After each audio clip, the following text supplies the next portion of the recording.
that, we'll go through the different departments, call them up one at a time. You can give us a brief overview of the budget, and open the floor to any questions each council may have. Law Department, page 27.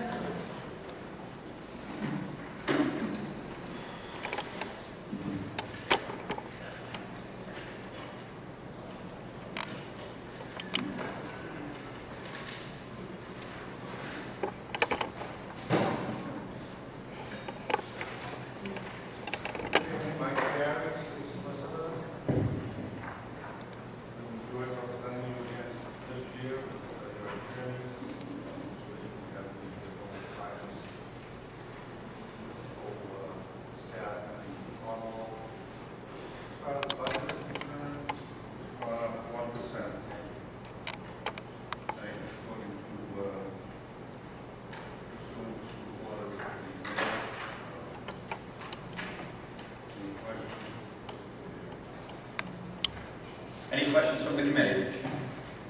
Councilor Cahill. Thank you. Mr. Solicitor, how are you?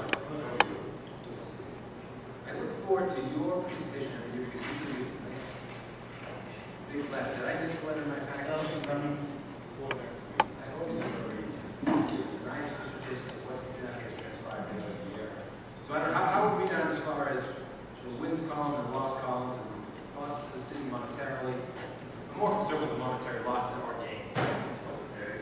We have, at the end, you know, that the plaintiff is seeking over $250,000 million. This year, either settlements or awards total less than $100,000. So we're in the hole for less than $100,000? Yes. Keeping in mind we're being sued for over $250 million. Right,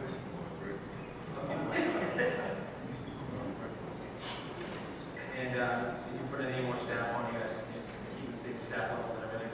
Thank you. Thank you. Any other questions? Thank you.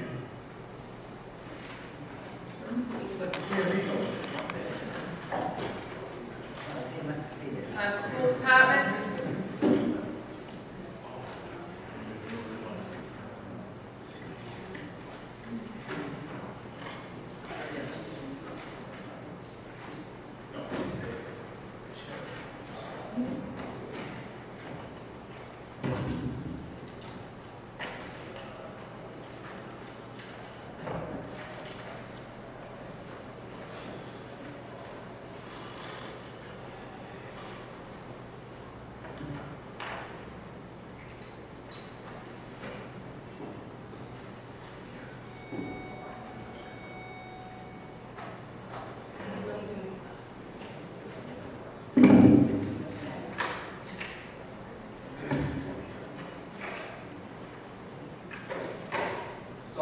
Latham, if you could give us a brief overview of your budget, and then we can open the floor up to questions as well. Absolutely.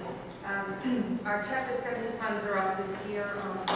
They're up about $7 million due to an increase in enrollment from June 1st, 2011 to June 1st, 2012. We are up just over 474 students, and so that makes a big difference in the Chapter 70 figures. Also, our applications for free and reduced lunch are up, and that helps. The circuit breaker funds are those funds that are sent back to the city. They have solely to do with outside placements for our special education students, and originally intended to give you a quick, brief overview of the circuit breaker. If we have a student who is in an outside placement for approximately $100,000, we pay the first $35,000, and then we are reimbursed at, the law was at 72 or 75%, that was the original intention, so the $65,000 that remains would be reimbursed to us. Over the years, that reimbursement rate dropped to 40%. Last year, if you remember, in the middle of the year, it was brought out to 65%, and this year we are told we can count on a full reimbursement rate at 75%. So that made a difference to us as well. because our outside placements are just over $8 million. So that does help. Our unemployment costs are down, and our utilities have been level funded because we've seen, thanks to Mr. Duncan and his group, energy efficient lighting and boilers have been put into our buildings. So we're doing well with our utilities. So that accounts for some increase in our funding. You'll see in the budget we have added increased support for reading, support for our English language learners. We have additional support personnel, guidance counselors in various places, addition of art and music teachers that they supply the prep time for our elementary school teachers. Our unemployment, I think I mentioned, costs are down, and we will have no layoffs this year. We continue with no user fees for athletics. We are focusing on standards-based instruction in the Common Core, as we always do, and we continue our focus on security, dropouts, and we're working on that. And we have a strong focus on social supports for students and their families, and that is required by law for us. So we've heard a lot, of course, mentioned about the wraparound zone initiatives, and so they deal with an initial start of certain schools and then to get all community involvement with our students and their families. So, any questions? Council Biden. Dr. Latham, I just have one question. As far as kids going to charter schools, does any of that come out of our budget? well, we don't get the reimbursement in Chapter 70 funds once they leave, but there's a scale, so we get it the first year and then we reduce it. So we haven't seen any huge increases in outside people going to other schools. No, say if somebody went to charter school and it doesn't work out and they come back, do we get any money back on that?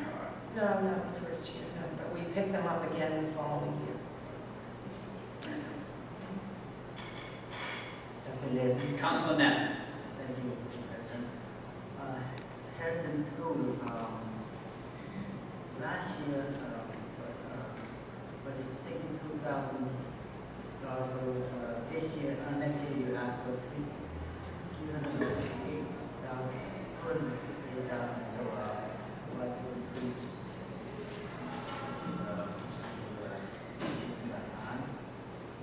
D0C54. Yes. Which lines on that? I can see that line. There's another number beside it, 1101, or what line is that? What this second? Hampton School line D0C54.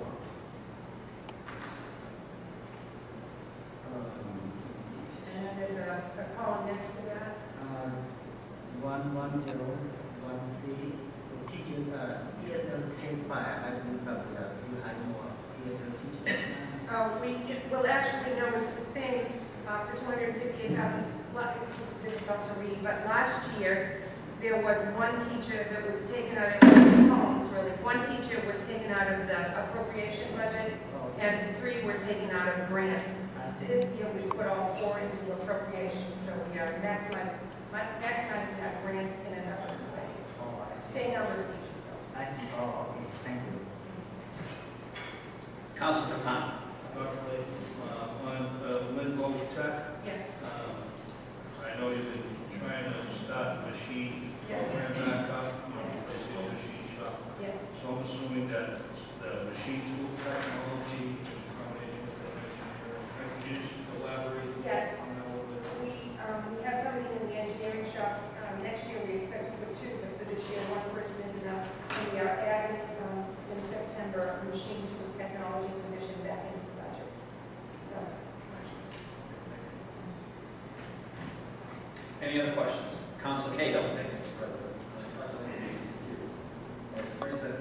There's 3 years of questions. The first is capital improvements. It seems that this council and mayor has made some significant investments in our capital improvement infrastructure going forward in schools. Can you talk a little bit about what we have done in FY 11 12 and then what's proposed for 13 and 14 with regards to capital improvement? yes. As going forward, what we did this year was we applied for MSBA funding to improve the roof at LVTI, to give us a new roof and replace all of the windows that we're going to do that next year. easier to remember. Also, next year, we are hopefully going to move into Bennett Street so we can free up the space at LVTI for swing space for the new Marshall Middle School, which we hope will happen soon. And right now, I would need Mr. Donovan to go through exactly what we have done in capital improvements to the buildings. I know we have spent a lot. Sisson windows, I believe, might have been this year. The Sisson windows, we've had some lighting projects. I'm not sure which ones were this year and have been last year. We are working this summer redoing Sisson, all throughout repainting. We are now working to revitalize the portable classrooms at Hood, and that is going to take a lot of work this summer.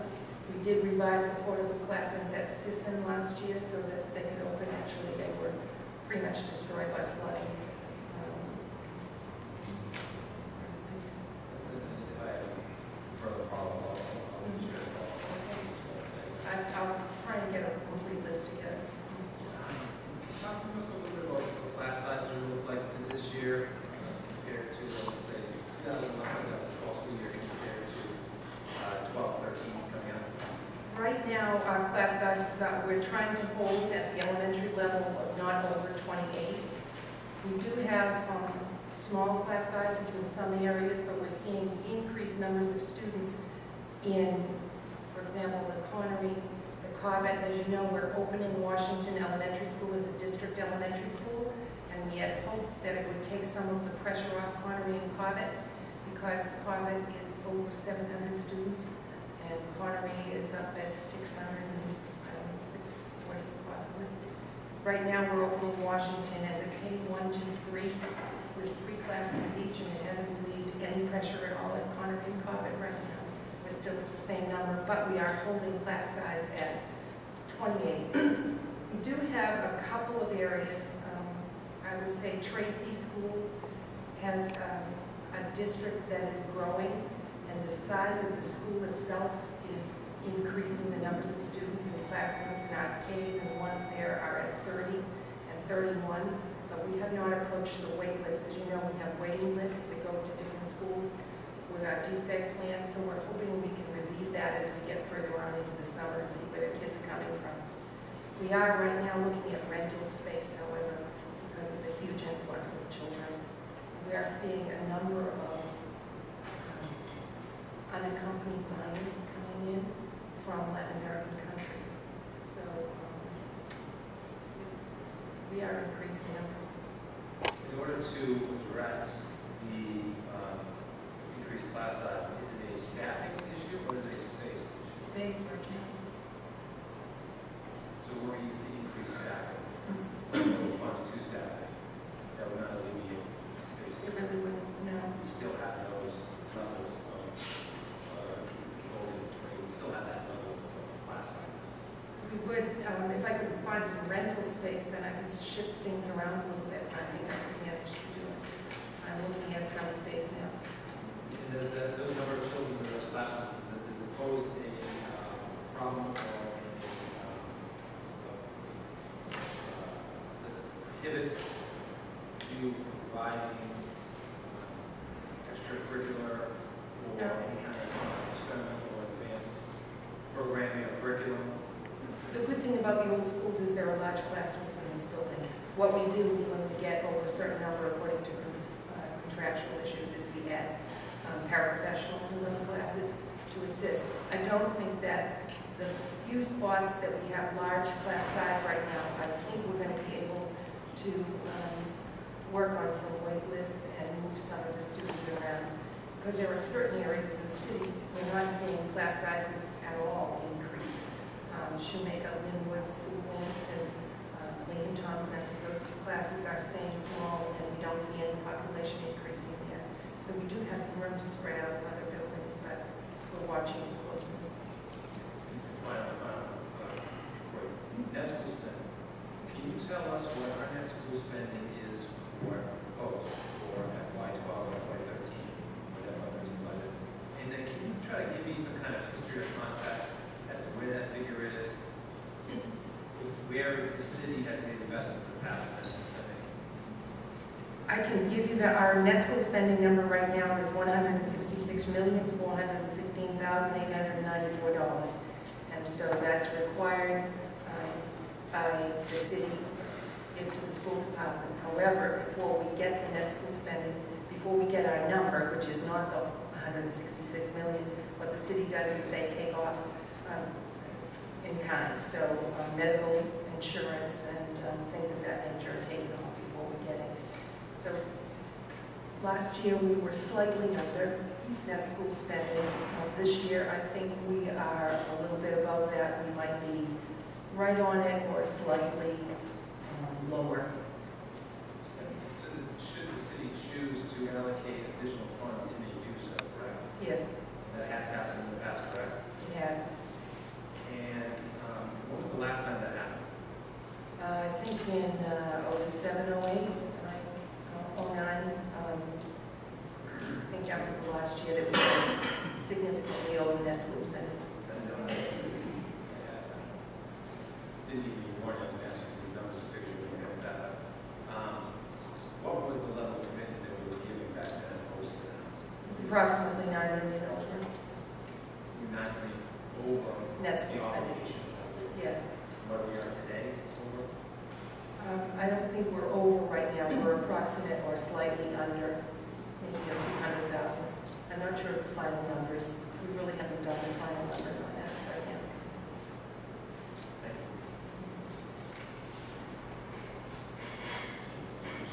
Councilor Net. Thank you, Mr. President. Dr. Lynn, I have one more question. Going to shoemaker, I see that you're not asking for any money for next year for paraprofessionals coaches. So are you not hiring any coaches or? Oh, the coach here, the coach program at Shoemaker School is the autistic program. And so they use 10 classrooms at the Shoemaker School for the autistic program. So the autistic program is adequately staffed. We have, I believe, 30 paraprofessionals up there. Kindergarten plus the coach program. So I think we are pretty much equally staffed there, at the same staffing as we had last year. I can show you, again, in the budget, it's kind of hard to read, but if you're on the Shoemaker page, you can see that, are you talking about the paraprofessionals? Yes. Sarah's, okay. Yes. You can see in the coach pre-K to 1 class last year, under the adjusted column, that's the first column, there were 9. And if you go over, we still have 9 this year, but we're taking them out of the glance. Okay. Okay, so it's there, it's just a little different color. We have 2 columns for each year, one column for city appropriations and another column for grants. I see. It's very difficult to It is. understand. It is. I'm asking. I appreciate it. Thank you. Anything else, Councilor? All set. Any other, Councilor Seal? Small curiosity question. I would just say, children that were under company, does that mean they were orphaned, or what does that mean? We're seeing an increase. Right now, it's we're able to handle this increase. The number of students that are coming in through organizations, they're being sent here from countries, and they're coming in to Texas, and they're unaccompanied, and they're being sent here by their families. A number of them have relatives in the Lynn area, and so they are being sent up here to stay with relatives. They're not being sent back. So Do you know how many there are? I don't right now. I'd be real careful with giving out a number, but it's not an extreme number right now. But the fact that we're seeing it at all is an interesting situation. Right, and just out of curiosity, the students that are coming in on the company, many of them need any kind of special needs type of assistance, whether it be medical or education-wise? Yes, often. Often. They do. Yes. But we are reminded, and I receive regular bulletins from Department of Justice, Office of Civil Rights, that legality is not a question that we can ask students or their families. So if they're here legally or illegally, so we just accept the students and. Right, I understand that. school department for doing that, but it puts a burden on the system financially to be accepted. I mean, they're not even kids from other states, but from out of the country. That's correct. I understand your point.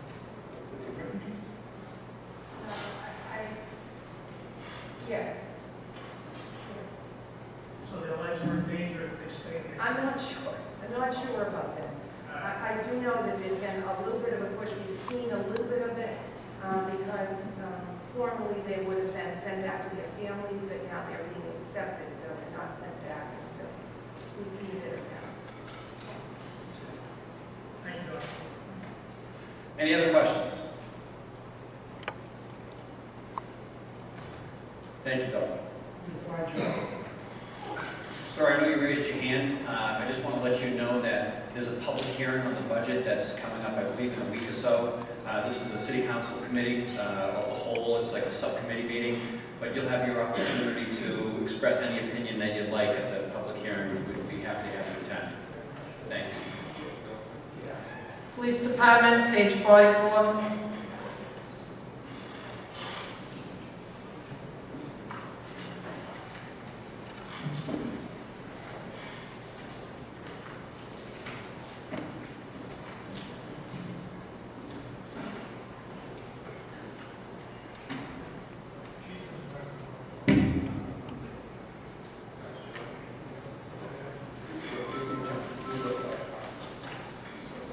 Fire Department, page 62. The chief is still at Traffic Commission, so we'll wait to release the fire department. Thank you.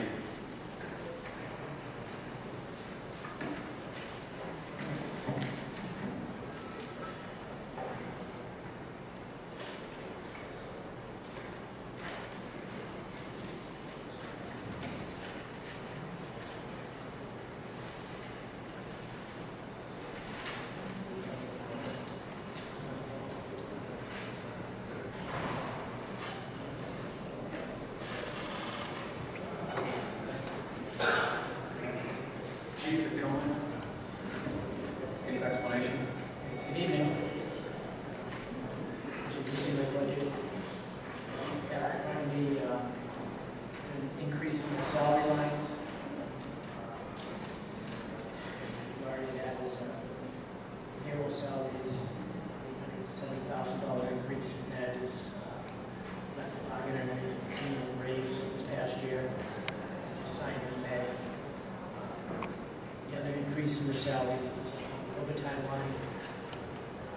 Last year, $393. This year, $300,000. And the reason for that is twofold. One, we drastically underfunded last year. Overtime lines. I went to the city council 3 different times in the course of the year and requested additional funds. And I ground out equipment 7 out of 12 months. When I say ground out, I was put 2 pieces of equipment down, before we hired overtime for 7 months. I didn't collect the bargain agreement. It's down for the first year. And clause. So I anticipate staying within that $1.3 million for the overtime. And I have to go to the city council. As I did in the past, on the expense side of the budget, I actually dropped last year budget for $1,666,885, and this year it's $1,26,485. Some places they would cut back to find money for the city. One place was building repairs. I budgeted for $100,000, spent more than that. This was on windows for a couple of fire stations. And this year, all our large fire stations, the windows are completed. Okay. All our large fire stations, all the windows are completed. And we're only looking at $50,000 worth of repairs, and then most of that will be going towards the Tower Hill Fire Station. And there was an increase in legal fees that was the result of a settlement of for a hiring issue that went back to '06. And that's where the money from building, relocated to the building. Everything else was just adjustments. Some accounts were, there was, say, some money we moved. Some accounts would have been spent a little bit more, we moved the money into it. Any questions? Thank you. Councilor Trahan. Thank you, Mr. President.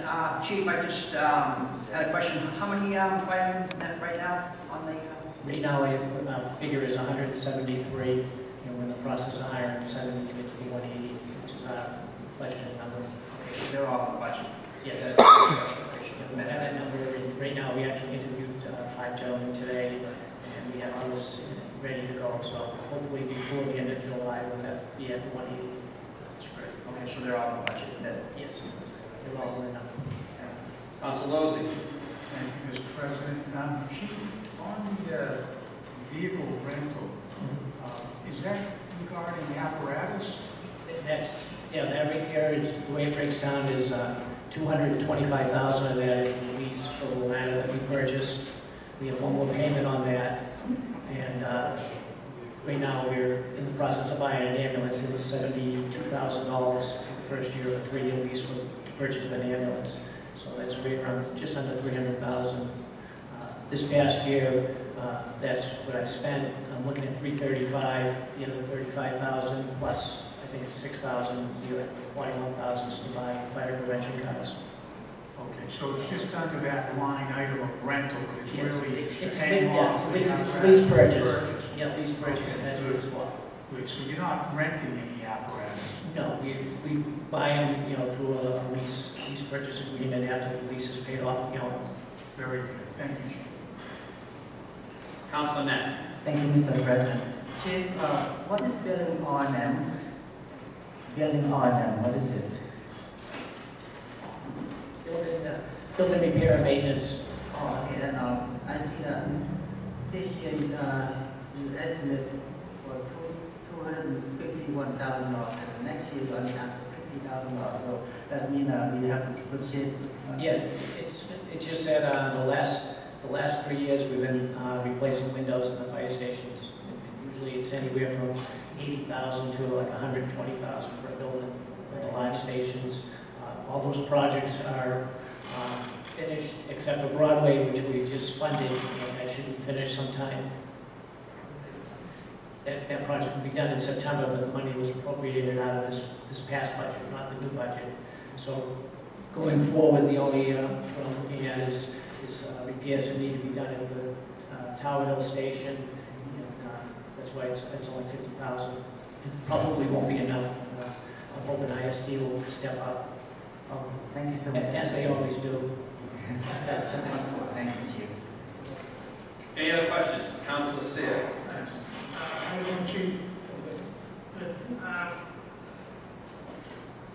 as you know, from when you come from finance, I'm still on this overtime thing. I'm standing at 1.3 million for overtime.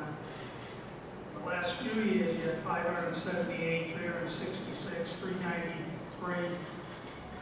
And, you know, obviously, because you have to keep coming in front of us, it was under budget, but is it always that much under budget? Because I thought you just hired some new firefighters and that was supposed to take care of the overtime problem.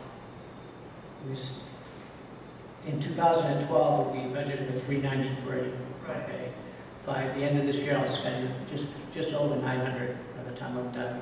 And spending over 900,000. This is with the new hires, which obviously we had to train, so there was times we didn't have them working. But with the 900,000, we browned out for 7 months. When I say browned out, we put equipment down before we even hired overtime, up to 2 pieces of equipment, up to 7 positions not being filled. So That's why you were coming to us for the overtime, was so you wouldn't have to brown out that equipment. so that's You what, still did it. so that's, you know, I still did it, and I still spent 900,000. So I'm looking at spending just 1.3 this year and keeping everything in service for the whole year. There will be no brownouts. So through those 7 months I was brown out last year, those 7 months I'll be fully, well, not fully staffed, but I'll be minimally staffed at 35 instead of down to 28. And, you know, as far as the city, I think the superintendent put it right, this city is just growing, you know, our workload is picking up, and, you know, it's just not just the schools that are picking up additional work, it's, you know, the increase in the population, you know, we are as well. Like I said, rounding out hopefully is not an option.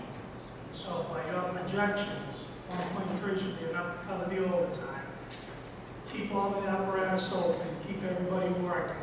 We're not going to see any signs or anything? Yes, so we're not going to be meeting as often as we did there. I'm looking forward to not having to listen to you guys. I like seeing you, so you know, I look forward to it. So that's not just money. Yeah, just don't ask us for money, right? And that's why the figure is what it is, and, you know. Any other questions? Thank you. Thank you, Chief. Thank you. Personnel, page 25.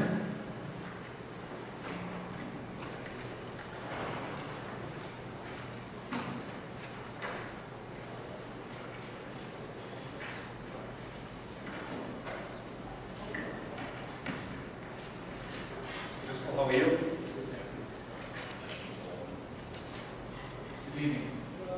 The budget you have before you is the exact identical budget except for one line item. If you look in the office supply line item, it'll show that there's been an increase. I've asked the mayor because for the last 2 years we had no money in that account. And we needed some paper, scanners, repair of the copy machines, so I've asked for an increase. Questions?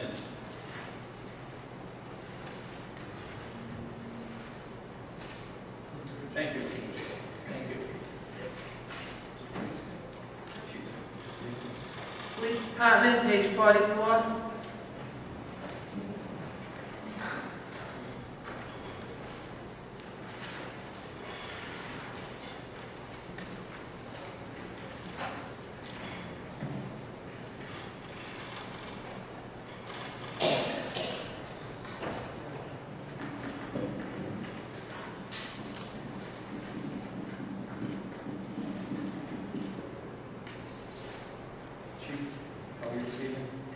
Good, Council, thank you. Members of the Council, thank you again for having us here. The budget you see in front of you totals out for fiscal year 13 of $17,573,555.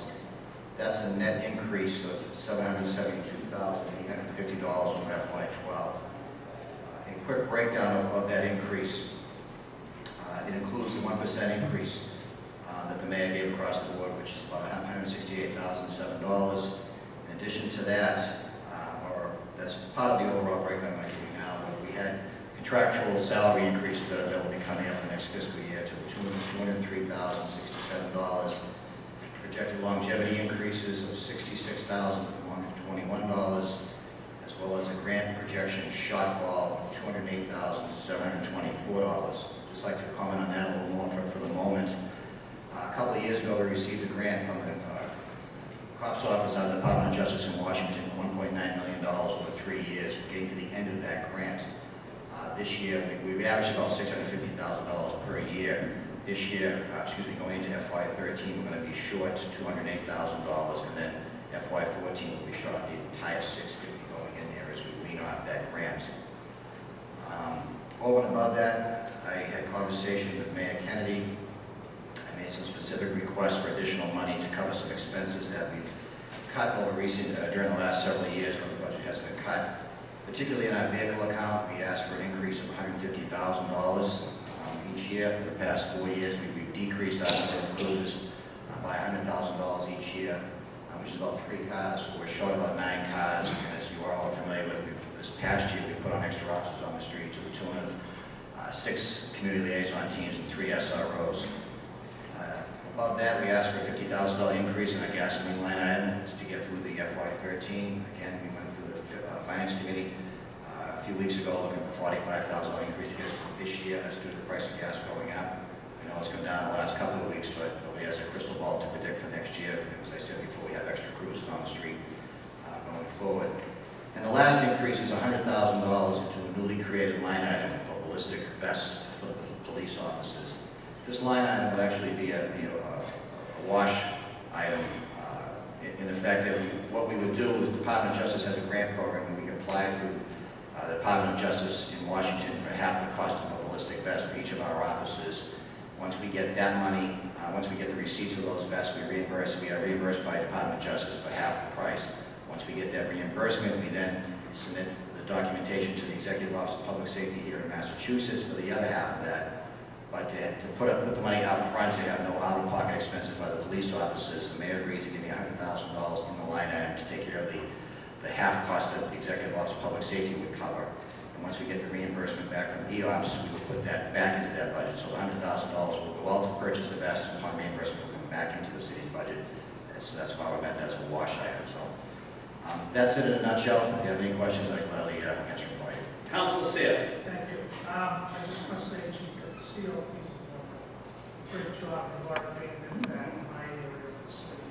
I know they have in other areas. I just hope it's a program that we can keep going. You know, I want to see those guys on the street. I also have noticed the walking details, you know, in the neighborhoods and, you know, during the day and the morning.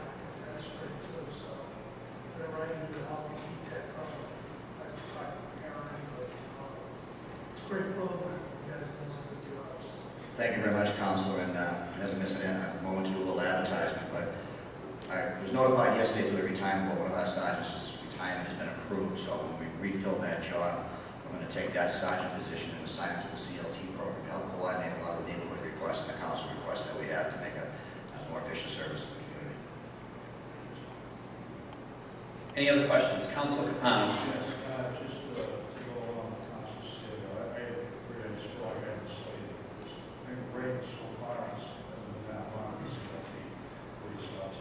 I was just wondering if you could just elaborate a little bit more on will we be able to keep this going for a little while, or is there a chance of expanding it, or we should just talk about that for a while, because so far it's worked out really great.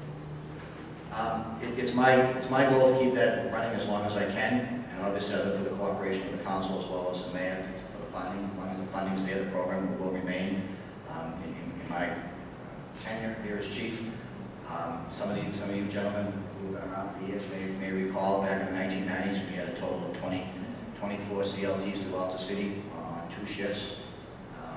Two CLTs for each of the 7 patrol sectors we had in those days. We have 6 now, as well as 3 supervisors and a lieutenant on top of that. Actually, that goes up to 25. That lieutenant did double duty. So that would be my ultimate goal, to do that. That was funded through a lot of the money out of the COPS office under President Clinton's administration. So I'm not optimistic we're going to see that in the very near future. But we have 6 out there now. Again, it's one is in every one of our patrol sectors. We will continue that as long as we can. And any available monies that we have, if I can, I will expand it. Obviously, in the last couple of years, between the SROs and the CLTs, I put a lot of personnel back in uniform to get it out on the street to combat what we see as increases in crime, particularly with the drug trade. What I've taken away from is some of the investigation stuff. Personnel levels in there, which I need to level off, so that we have some more hires coming in now. We have 3 up at the Lowell Police Academy now, so eventually I will be putting some more people back into detective work there. But my goal is to put as many uniforms out on the streets, because I'm a big advocate of more uniforms you see out there, the better it is for public safety. Chairman of Public Safety, Council Ladd. Chief, we don't only want to keep it going, but we definitely, speaking for some of my councils, we want to see it get bigger. Thank you. So, you have our full support. Thank you.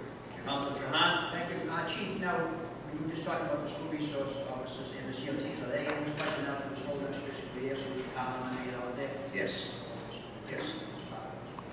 Council Net. Thank you, Mr. President. Chief, it's nice to see you again. Nice to him, actually.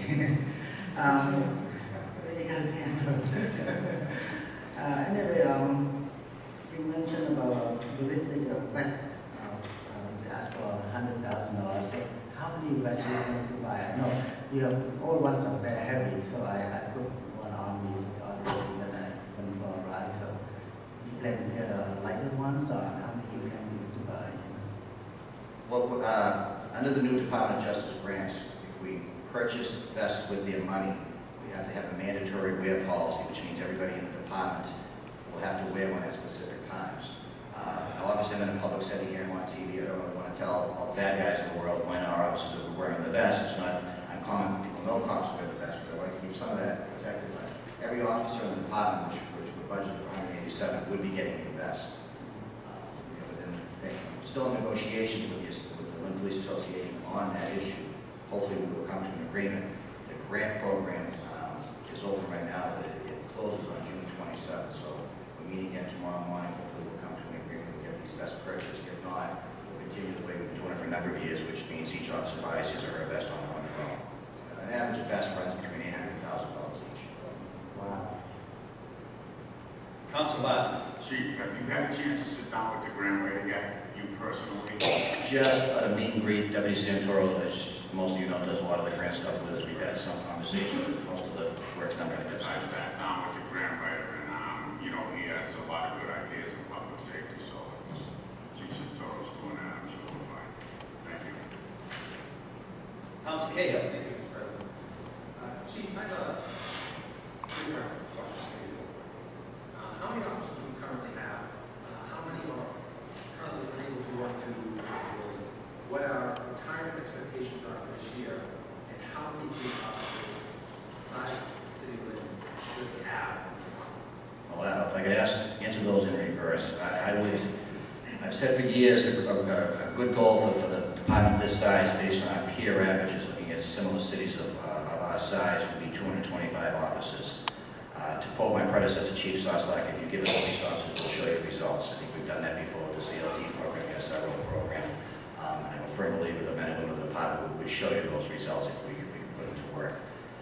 We're budgeted for 187. We have 2 officers who were recently, their retirements were approved through the retirement boards. We have another 2, 1 definite and 1 questionable projected retirements coming out in the next couple of months, probably by the end of July or the 1st of August. So I'm doing quick math here. We have about 100. Oh, I'm sorry, we have 1 other officer who's out on the hot bill right now. So assuming he will get his retirement approved, he'll be retiring probably late summer, early fall. So I believe if I do my math here correctly, we have 181 that are actually working right now. And do we have any plans on calling for a list? We have 3 in the academy now. We had 4 that were supposed to go. They started last Monday. Unfortunately, one of the candidates failed the pre-academy physical training aspect of it, so we lost a seat there. We have, the biggest obstacle we have right now is finding academy space.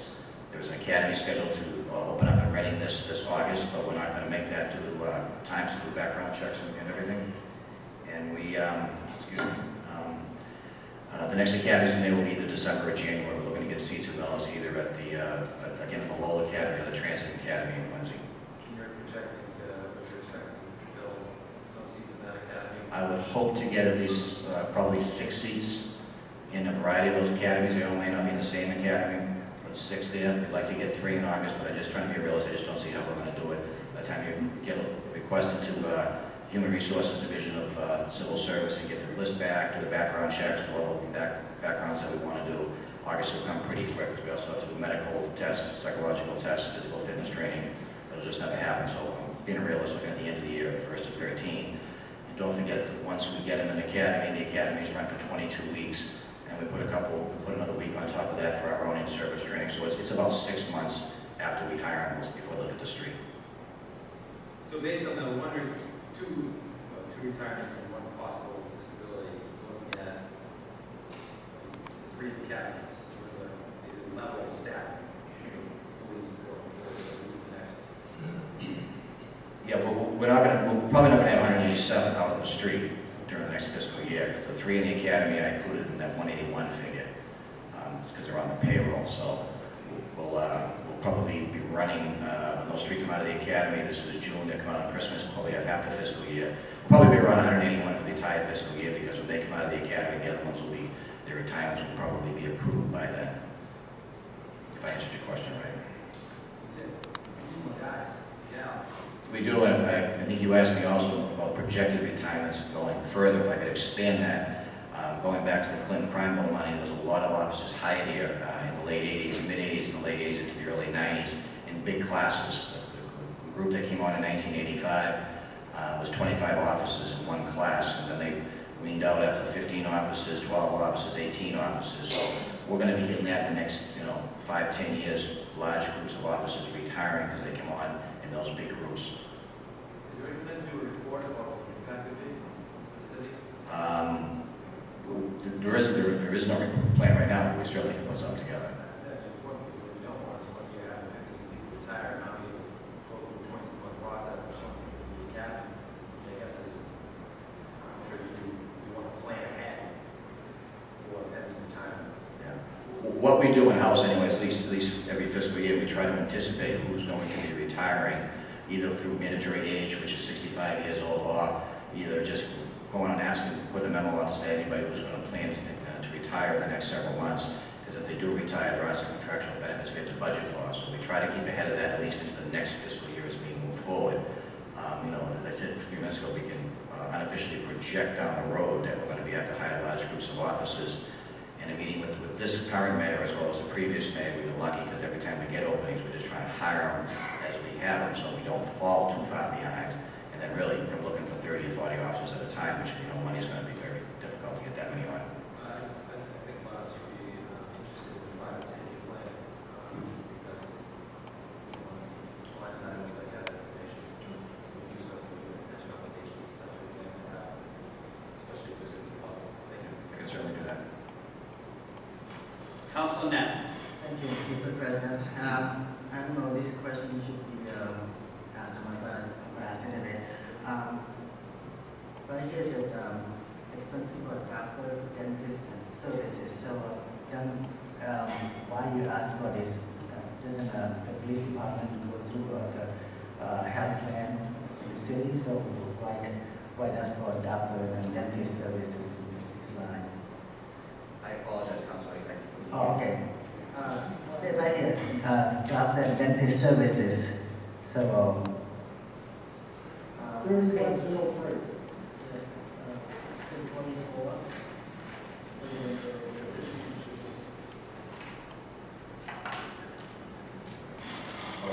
Doctors and dentist services.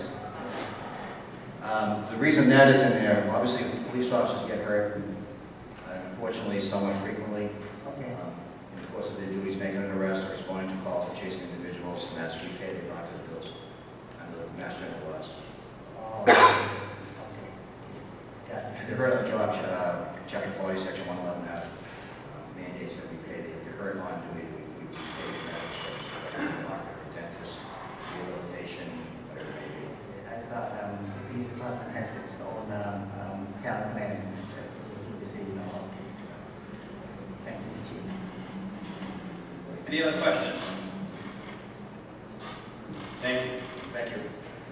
Assessor's office, page 12.